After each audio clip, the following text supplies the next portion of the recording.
What's going on, everybody, and welcome back to the Entertainment Plaza Games, where we bring you a weekly dose of video game news. I'm with my co-host, Brian Plaza. What's going on, Brian? How you doing, man? How you doing? Man, I'm doing good. A little tired today, but I'm excited to bring our fans a little bit of news. As always, we're on twitch.tv/the Entertainment Plaza, where you can catch us live on every single podcast when we record it live. Soon after that, we have it on YouTube, and soon after that, we have it on all podcast services around the globe: Spotify, Apple Podcasts, Google, you name it, we got it. So make sure to go on YouTube, subscribe, and like our videos. Make sure to go to Spotify and Apple Podcasts especially, and give us 5 stars. Helps a lot, helps the algorithm, helps people find our podcast. But without further ado, we got 7 stories, I believe, today on the Plaza Report. We're going to start off with Kotaku. I'm sorry, with a story from Kotaku that says the Embracer Group has bought some studios from Square Enix. Square Enix selling Tomb Raider, Deus, I think it's called. It's not Deus.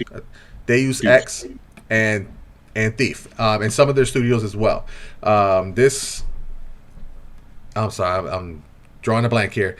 This article is brought to you by, written by Luke Plunkett, and it says the Embracer Group, a planet-swallowing mass of video game publishers that already includes the likes of Gearbox and THQ Nordic, tonight announced the deal to purchase a number of storied studios and properties from Square Enix. While the purchase isn't final, this is just an agreement to acquire them until everything is signed off later in the year. The announcement press release says that if approved, it will be a $300 million deal, which actually seems kind of cheap. You know, considering that freaking Xbox is buying people for $46 billion and PlayStation buying people for billions. For the $300 million, Embracer will get a hold of the studio's Crystal Dynamics, which actually I believe they made the Tomb Raider reboot. They've also made, who else was, the new Avengers movie. Or not movie, game. Sorry, I'm trying to get onto YouTube here to bring up the Tomb Raider trailer from 2013, which they are responsible for. They Crystal Dynamics, Eidos Montreal, and Square Enix Montreal, the latter of which will presumably be in for a name change. Those 3 studios alone have about 1,100 employees, which actually allows what you call it. Man, I am drawing a blank. Embracer Group. Now they have over 14,000 employees. So the catalog of IPs owned and or worked on by those studios, including Deus Ex, Tomb Raider, Thief, Legacy of Kain, so on and so forth. Crystal Dynamics is actively working on several AAA projects, including the next mainline Tomb Raider game that will deliver next generation storytelling and gameplay experiences. Square Enix bought Eidos and Crystal Dynamics along with it in 2009, and while initially overseeing a number of well-received reboots of series like Tomb Raider and Deus Ex, later games in those properties, along with licensed efforts like the Avengers and Guardians of the Galaxy. Oh, Guardians of the Galaxy! I didn't know they owned that one. That's actually a pretty good one. I own it myself.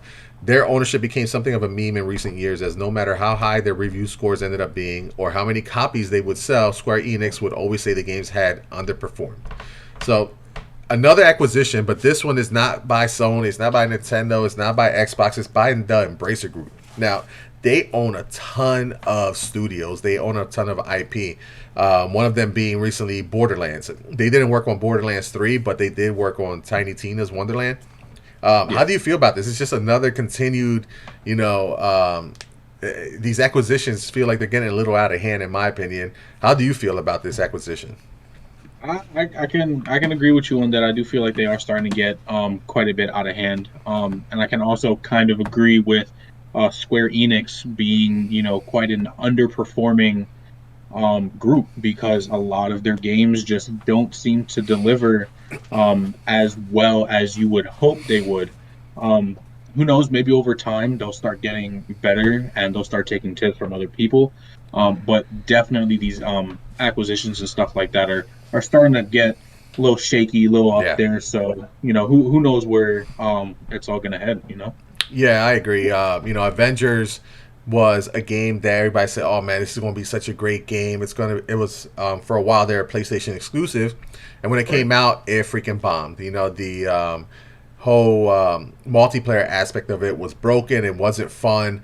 Apparently, the single player aspect was pretty good, but when it came to multiplayer, that's where the complaints lied. Um, so yeah, hopefully they can get. The problem is that from the articles I've been reading today is that the Embracer Group, yes, they have and own all these IPs, but they're not doing anything with them. They own so much, and right now they're really just sitting on them. So who knows what they're trying to do with this? The other rumors I'm hearing is that Square Enix, they sold these IPs and sold some of their studios, but the name Square Enix is eventually going to be sold to PlayStation or Sony. So I don't know. I don't know how that works. I wish they would have sold if they were going to go with Sony. They would have kept Tomb Raider, because Tomb Raider was such a great game in 2013 for the PS3. The sequel to Tomb Raider wasn't so good. It was okay to the reboot, but that was an Xbox only game. That was one of their very few games that was an exclusive. And then later down the line, it came out in Sony. And then Part 3 was kind of just like, the low end of that franchise as far as the reboot goes. So, Right. Square Enix, they're in a tough position where they just don't seem to be able to bring out a good game lately. So hopefully this acquisition, allows them to come out with a banger and, Tomb Raider and other games in their IPs. Because, I mean, they have a lot now. So we shall see. But, Yes, sir. yeah, moving on to story number 2. Let's see here. Nintendo Switch Sports is predictably leading to smashed TVs. Remember, folks, the Joy-Con wrist straps exist for a reason. That's where this article leads. This article is written by Jessica Howard. It says, after over a decade, the Nintendo Sports Series has returned with Switch Sports, the follow-up to 2006's Wii Sports. The newest sports simulation game from Nintendo comes with plenty of fan-favorite mini-games such as bowling, tennis, and more. However, it also comes with a major problem long since forgotten: busted television screens. Personally, I never experienced that. You know what I mean? So I'm good with that. But despite Nintendo Switch Sports releasing less than a week ago, players are already reporting television casualties resulting from accidentally flinging their Joy-Cons, according to Kotaku. While the lightweight controllers certainly pack less of a punch than the Wii's remote, which shattered more than a few screens with the help of Wii Sports back in the 2000s, the colorful contraptions have already proven they can be just as lethal. Now, and they go on to show a couple videos of streamers playing the game and, breaking TVs. My question is, are they doing this shit on purpose just to, get views? Of course. You know what I mean? It says that, however, these TV slaying sprees aren't for a lack of Nintendo trying to curb the issue. Just like the Wii remotes, the Nintendo Switch Joy-Cons come with wrist straps specifically designed to keep the controllers from becoming television-bound projectiles. If, like so many, you've been foregoing strapping in before playing your favorite motion control games, let this article be your friendly reminder to do so. Now, I know you said you had some things to say about that prior to the podcast, man. Have you ever been in a situation where you broke your TV because of a Joy-Con or a Wii remote or anything, raging and Madden? Because I know that almost happened to me. You know what I mean? So. Yeah, no, I haven't. When I had Wii Sports, I never really kept the wrist strap on. But I pride myself in my grip strength. I did almost send a Wii remote into the TV, and that would have been a cold day in hell for me, funny. because I probably wouldn't be doing this podcast today. Now, I do have a friend who does have Switch Sports, and he absolutely loves it. All he does is freaking play bowling. All I hear is Brooklyn, Brooklyn every single time. It gets annoying, but he says it's a good game. I'm gonna give it a try. Apparently, it does come with a leg strap. For things like soccer, stuff like that. And legitimately, right before the stream, I was watching a TikTok, and this guy was making fun of someone for missing the ball playing soccer. He said, "Let me show you how it's done," and put his foot right through his dresser. Oh my goodness! Absolute pain. I felt it on my end. I feel bad for him. On one hand, I also kind of don't, because that was so dumb. But I'm not going to be the one to break a TV. I'm gonna be smart with it because these Joy Cons are extra expensive. Yeah. And I don't have $60-$70 to just be I'm not shelling worried out. about the Joy-Con. I'm worried about my LG, CX OLED TV that Yeah, costs $1,000 for, the smallest size they have. That's what I'm worried about. The Joy-Con, the hell with that. I'm worried about this, $1,000, $2,000 TV that some people have. But yeah, man, it's crazy. Like at the end of the day, the wrist strap is there for a reason. You know what I mean? And if you yeah. don't put it on and it slips out your hand and it breaks your TV, you only have one person to blame, and that's yourself. So, um, you know, Yep. that this story was inevitable. You know what I mean? As soon as I heard about the the game that's going to come out, I'm like, yeah, there's going to be plenty of TVs being broken, and you know, it's not going to be good. It's not going to be good. Like I was watching a couple videos here on YouTube while you were talking of people back in the day in the Wii breaking these TVs. I'm just like, oh man, I would literally crap my pants if that happened to me right now. But like I was saying, Yep. the only time I ever became so close to breaking a TV was playing Madden. So if you know me, you know I used to be huge in Madden. Not so much anymore, but that was the only game that actually ever made me kind of rage. I can play Call of Duty, Halo, Gears, any competitive, any multiplayer game, and if I died 40 times and had one kill, I was fine. But in Madden, if a ball went through a guy's body and he didn't catch it, I would rage, dude. Like it was, some of the unrealistic things that happened in that game because of glitches and made me lose. So I went to kind of like I had the PlayStation. I think I was PlayStation 4, PlayStation 3.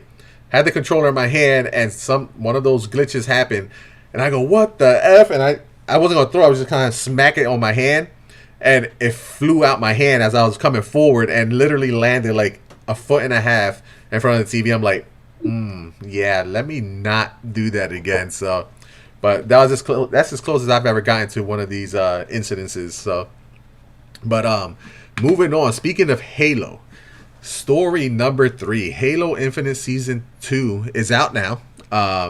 It started on yesterday. Started yesterday, I believe it was at 2 p.m. for the East Coast. This article is from GameSpot.com by Mark Delaney, and it writes, new content for Halo Infinite is here. Halo Infinite Season 2 launched yesterday, and it means we'll finally see new maps, modes, a battle pass, and more to help revitalize the shooter. After a lengthy debut season, 343 Industries has revealed much or all of what players can expect to find in the new season, which is titled Lone Wolves, and confirmed exactly what time the new season launches. Read on for all the details, yada, yada, yada. So, when did Halo Infinite Season 2 start? Started yesterday at 11 a.m. Pacific, and then that would be 2 p.m. Eastern. It comes with a large update, a brand new battle pass, and a shop refresh that should contain brand new cosmetic items for Spartans, their titles, vehicles, and more. Season 2 will be fairly lengthy again, with Season 3 not set to begin until November. And I'm actually okay with that. Season 2 took, 6 months to come out? Season 3 isn't going to come out till November. It takes me a long time to get through, level 1 to 100, unfortunately, in games, because I don't have the time I used to. Now, our boy Andy, he will literally go through that game and be at level 100 by probably the end of Saturday, guaranteed. But I don't have that time. So it goes on to say Season 1 was very much a period of 343 finding its footing in the live service era that had changed drastically since the last new Halo game released. In Season 2, many players would be expecting sizable changes for the better regarding the variety of Battle Pass rewards, the rate of XP earnings, and more. To its credit, 343 has already worked to improve these areas and more throughout Season 1 by way of numerous patches.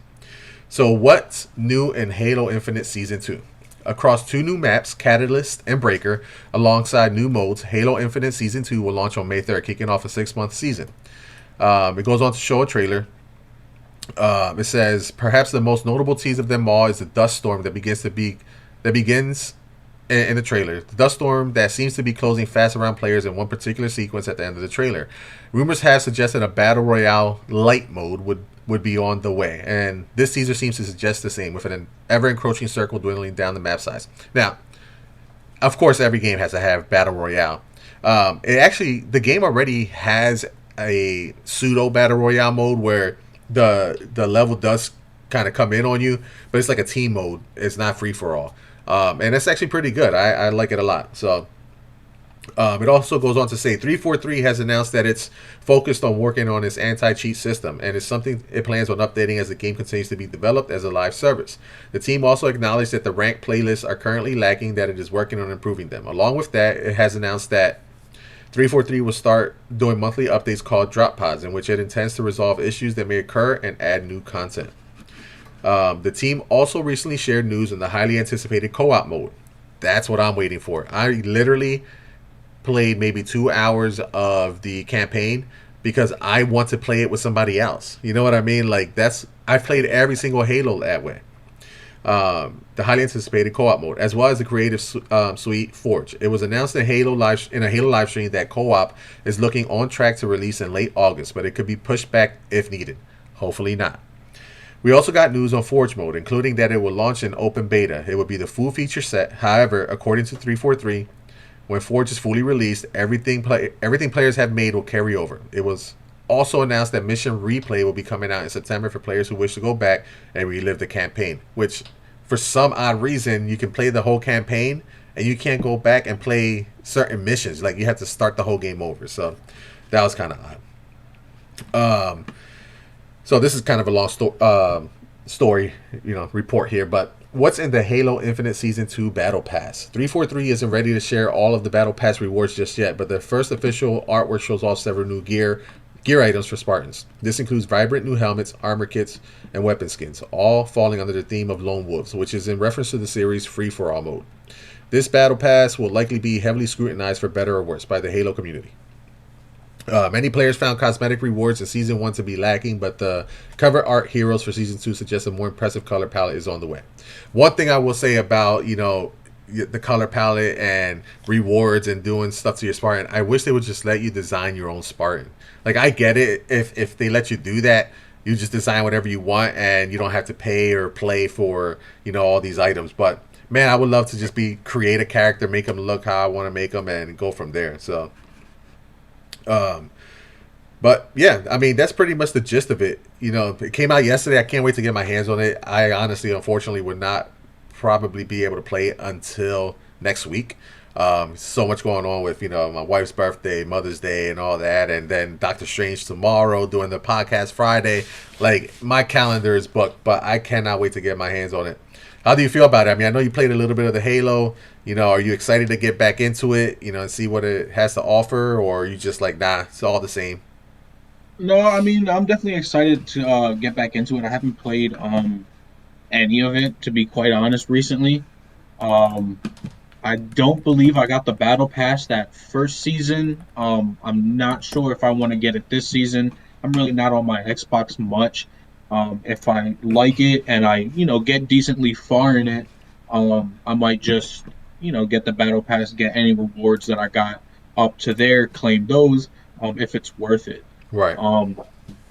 So, I mean, I hope that, the first season, to me, I liked it. There were some things, like color schemes and like you were saying with like create your own character that I do wish were a little bit different. Because there were some really cool things that I had seen for the create your character, but you needed like so much playtime.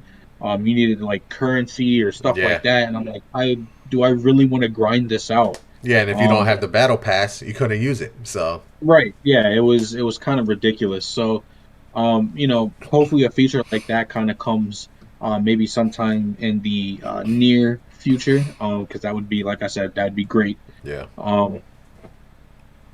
And I mean, yeah, I might hop back into it just to see what it has to offer. But actually, piggybacking on that story, I don't know if any of you guys remember Clippy from Microsoft. Yep. From Word or any of that other stuff. He was your fine little helper that a lot of people thought was annoying. And this actually brings us into our next story, matter of fact. This is on PC Gamer, written by Imogen Meller. They actually called him Microsoft's neglected baby boy. That kind of brings a little tear to my eye because he did just one day disappear from Microsoft forever. Um, Now that season 2 and everything is live, Clippy kind of got his own little cameo in there as a nameplate Yep. and as a gun. How do you call it? Like a charm, Yeah. I guess, on the side. Now he's not gonna look as beautiful as he did on Microsoft because we know those graphics back then were just immense. But it's good to see that little Easter egg, I guess you could call it, finally come back. That'll probably bring some good and bad memories for certain people. For real. And to me, I think that could be like a troll type thing. He's so annoying. Here you are, you have it on your gun. You kill a whole bunch of people, you teabag them, and then show off your gun with Clippy on the side. Like, yeah, you need help, don't you? Um, Yeah, that would be hilarious. I'm definitely looking forward to unlock him because I'll definitely put him on some of my guns. But yeah, I mean, they got to keep doing stuff like this, crossovers. I know Clippy is a Windows property, so I can understand why they did that. But dude, like, you want to keep this fresh? Look, follow the Fortnite model. You know what I mean? Like, Fortnite is just bringing everything and anything into that game. You could do that with Halo. So what if it's Halo? It's right. if people are paying for it, that's what you should be looking forward to. So yeah, the whole Clippy thing's kind of dope. But yeah, that was cool. That was cool. So I think that's about it for that little section for Microsoft. Now I do have what is this like story number 5? Yeah. Um, it's just gonna be two short and sweet stories, 5 and 6. So I am gonna just kind of blend them, mesh them in together, give you guys some quick news before I once again go off into my big portion. You guessed it, about Pokemon. Whoop de You doo. already know. Um, So, as of about 4 or 5 hours ago, Nintendo of America did go ahead and release a tweet, and they said, "Everybody get on Mario Kart 8. Coconut Mall has finally come to the Booster Course Pass." Now, this is, like a DLC type map that was on Mario Kart Wii, I believe, and I think on the 7 3DS version, I believe. So they did kind of bring it back. It is actually one of my favorite maps just because it is Yeah, so large. definitely. And it is very, I guess you could say, interactive. There's a bunch of things around you, a bunch of little side areas and stuff like that that you should go through to kind of cut through the course to get that advantage. So I'm actually glad that they're bringing it back. And I'm hoping the back of the course, like they had originally, does have your Mii's in the car. Because I definitely love to see my guy just chilling in his whip, waiting to run a couple people over. Um, So they how do just you feel released about that? this, the Coconut Mall. Yeah, Coconut Mall just got released. This tweet literally came out 4 or 5 hours ago from Really? Nintendo of You know what's America. funny? Because I played this. I'm pretty sure I played this last week.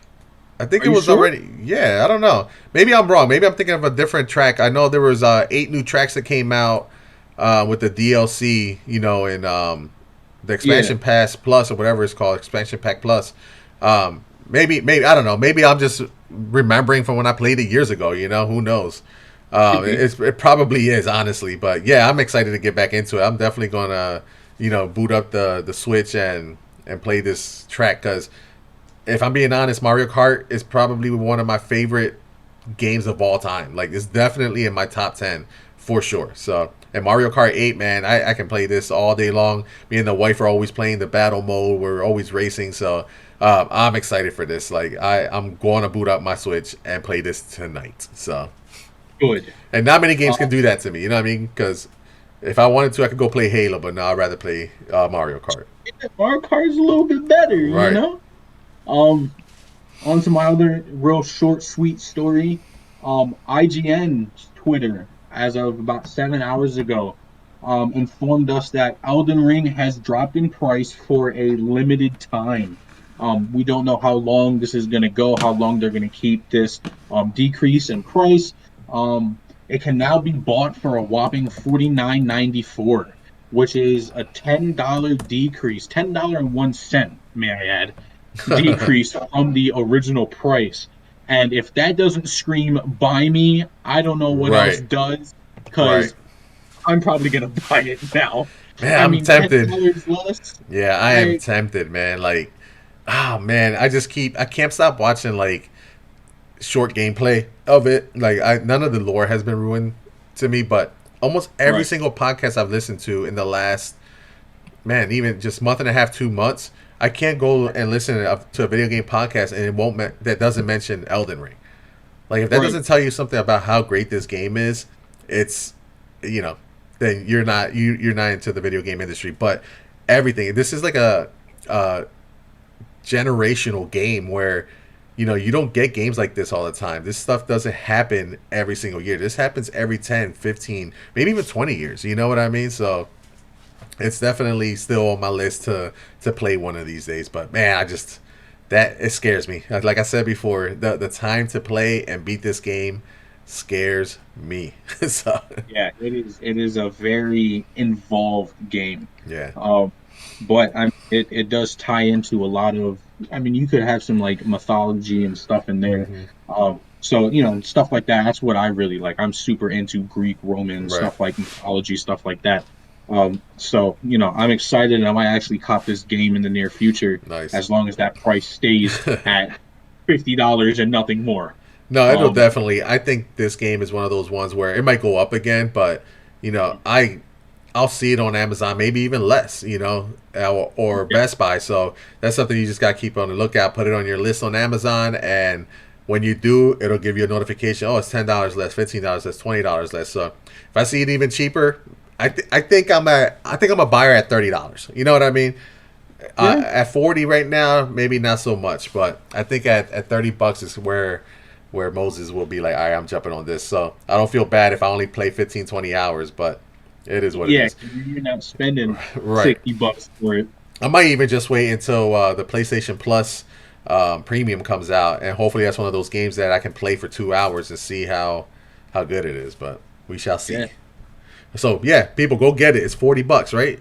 It's pretty much, 40, well, 50, 49.94. or $50. Yeah, so you're saving ten Yeah, dollars. So there you go. You know what I mean? up And on that. now's the time. Yeah, exactly.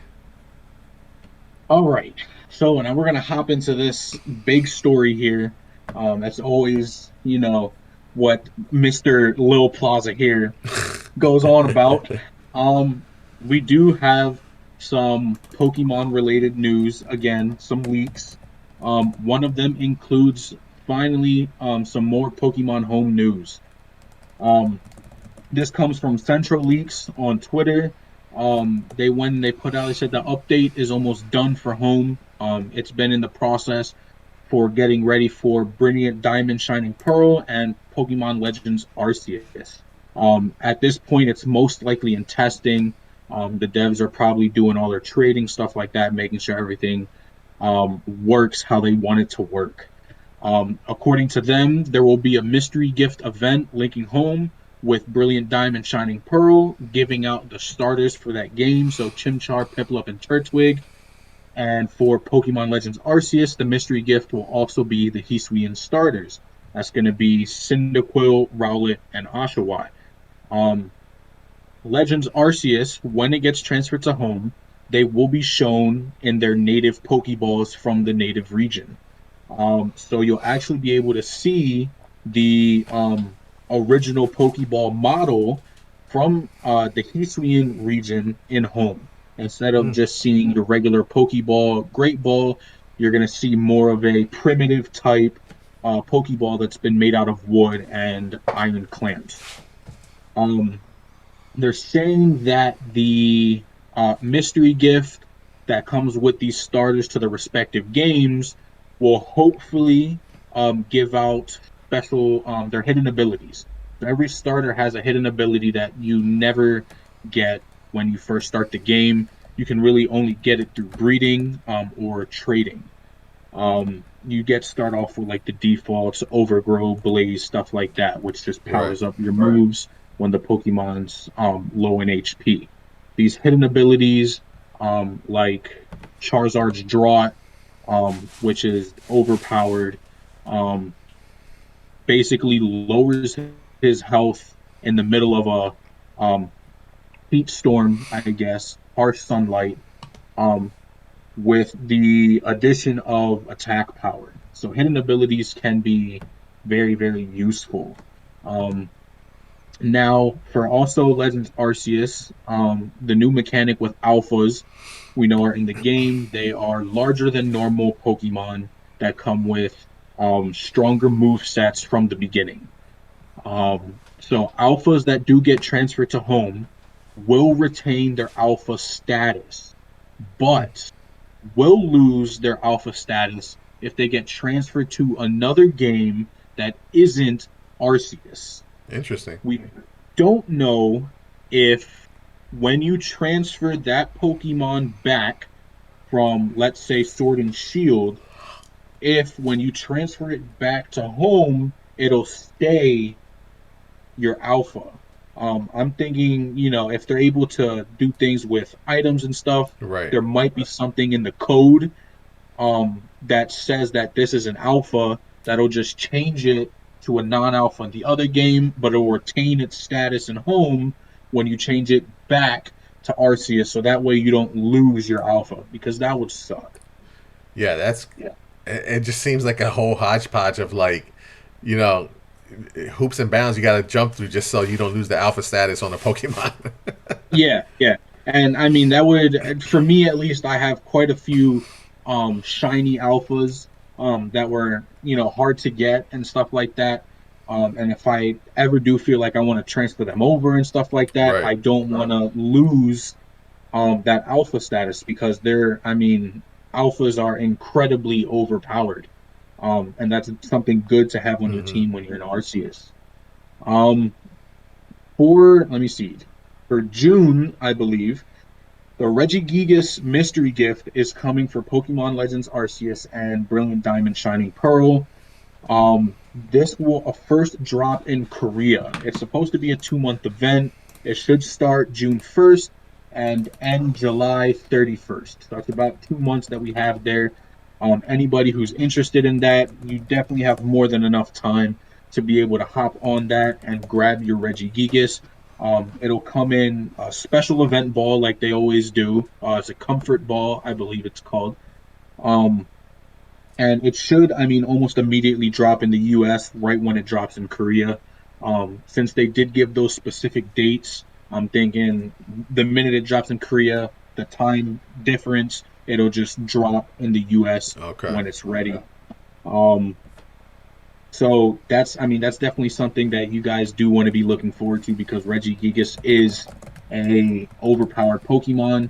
Um, and Arceus, he's actually would be more overpowered because he doesn't have his ability slow start. It doesn't exist anymore. Um, for those of you who don't know, Like slow myself. start, yeah, slow start. Um, for the first 5 turns, Regigigas does absolutely nothing. It doesn't matter if you want him to attack, he does nothing for 5 turns because he is legitimately a huge mountain Pokemon that needs time to work itself up to be able to do things. It's super slow. But after that 5th turn, if you can't get rid of Regigigas, he's a menace. He will destroy your team Damn. hands down. Um, Now, Brilliant Diamond Shining Pearl, those of you who get him, he's obviously should have that slow start ability. So that's kind of a drawback. But in Arceus, I mean, he's going to be a heavy hitter straight from the start. Something good to have on your team. Let's see here. Riddler Coup on Twitter. I did speak on him a couple times when I was mentioning certain leaks about Scarlet and Violet. He put out quite a few riddles. Some of them were actually a lot more credible than Mm-hmm. others, and a lot of them did seem to come true. Um, that could be verified at this point, like your typing change and stuff like that, kind of how the job system works Right. in Final Fantasy.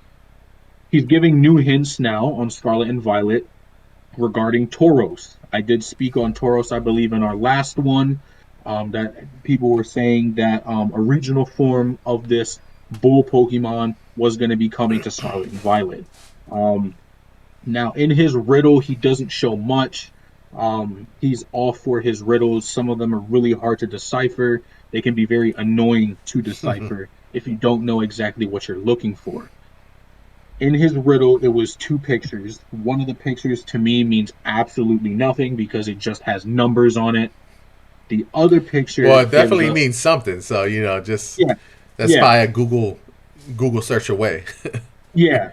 The other picture depicts a matador and a bull in a bullfight. So I'm thinking Toros is obviously being in a Spanish region is going to have a Spanish influence. Hmm. They're saying he's going to be more Minotaur based. Um, and we know a Minotaur is, I mean, huge, Right. muscular, kind of has like a humanoid type body to it, stuff like that.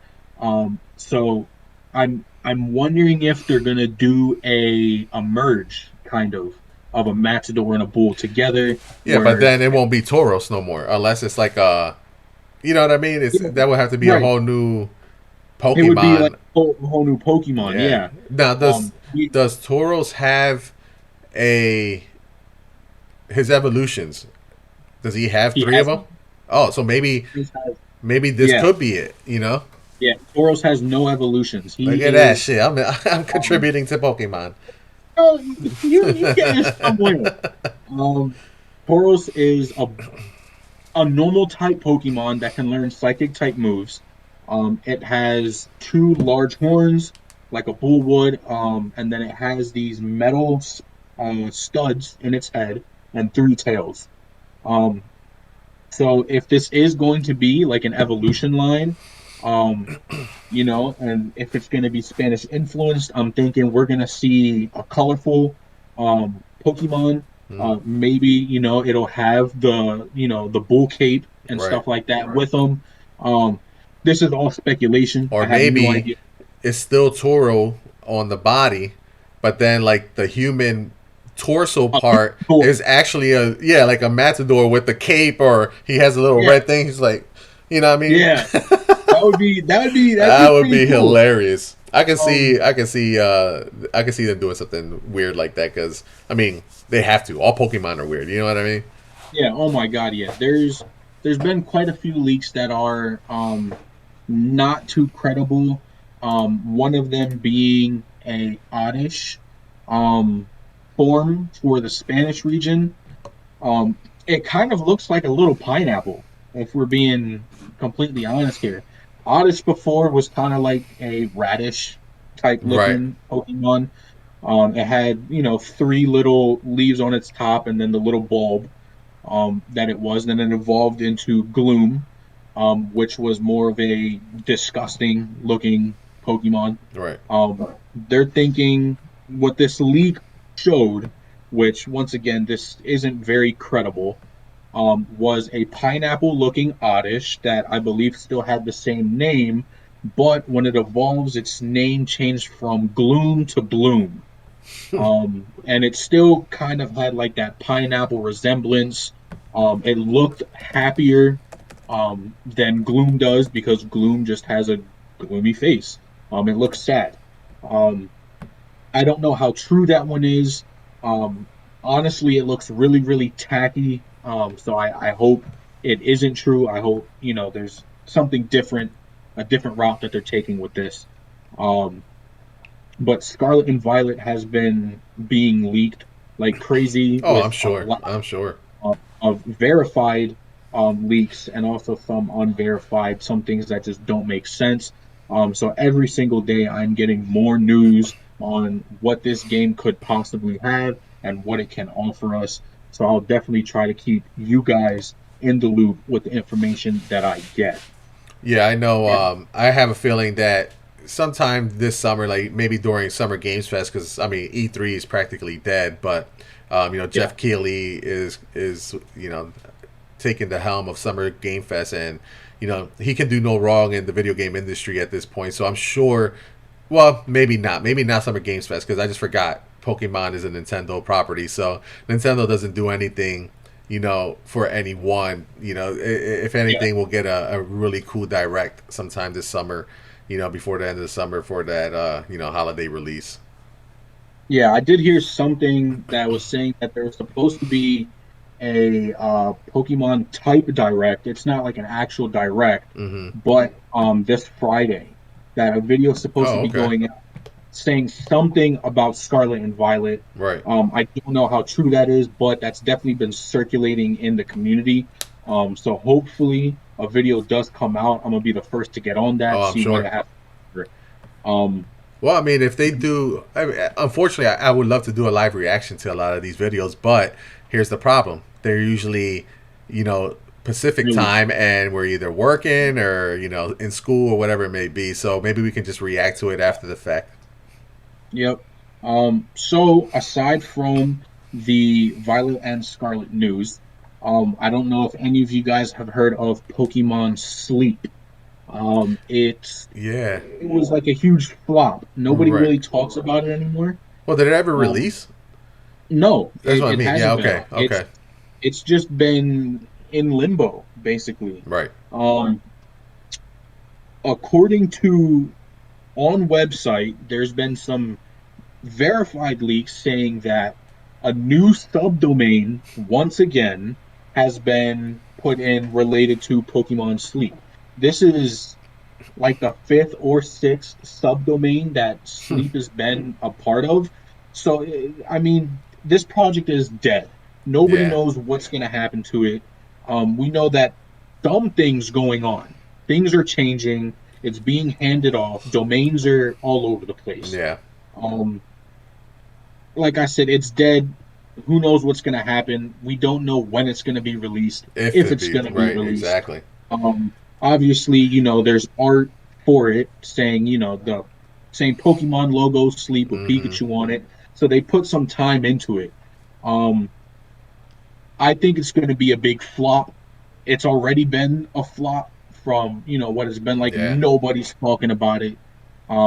This has been the first time in a long time that sleep has been mentioned. Um, Honestly, most of us don't even know the premise of Sleep. I don't even know the premise of Sleep. I just know that it was released. They said something about it. I shouldn't say it was released. They said something about it. They Yeah. teased the release. Um, and then nothing. Yeah. Who knows? I mean, if here's the thing: right now, it feels like it's a flop. But if they release it, it's not going to be a flop. People are going to buy the crap out of this game. You know what I mean? Like it's going to be Pokemon Sleep and Pokemon Wake, and they're going to buy both. like Yeah, so. If they get it together, I'm sure it might just be something in the back burner. It could also be something along the lines of it's not like a mainline Pokemon game, almost like Let's Go Pikachu or Let's Go Eevee or Pokemon Mystery Dungeon or something along those lines. And maybe that's why they're taking their time with it because they know they don't have to be part of that mainline right. Pokemon thing. So who knows? I mean, who knows what it's going to be? Yep. But But I mean, I don't hopefully something gets done with it. Um, Hopefully we get some promising news with yeah, it. yeah. You never really know what's going to happen. I'm not too excited. Um, Maybe I will be if something interesting happens, but I'm have very bad feeling about this. But other than that, that's just about all the news that I have. Well, I have one Um, more news story. You were speaking of Reggie, what? Reggie something? Reggie Gigas. Yeah. First of all, that doesn't sound like a Pokemon. That sounds like an actual person. Secondly, Pokemon is a Nintendo property. Thirdly, Reggie Fils-Aimé, who used to be the Nintendo of America president, just released a book yesterday. It's called Disrupting the Game.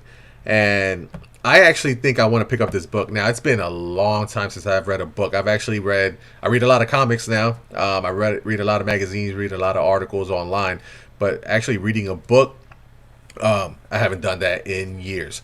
I do have a review here from Goodreads.com. Again, the book is by Reggie Fils-Aimé, retired president and chief operating officer of Nintendo of America. He shares leadership lessons and inspiring stories from his unlikely rise to the top. The review gave it a 4.5 out of 5, which is great.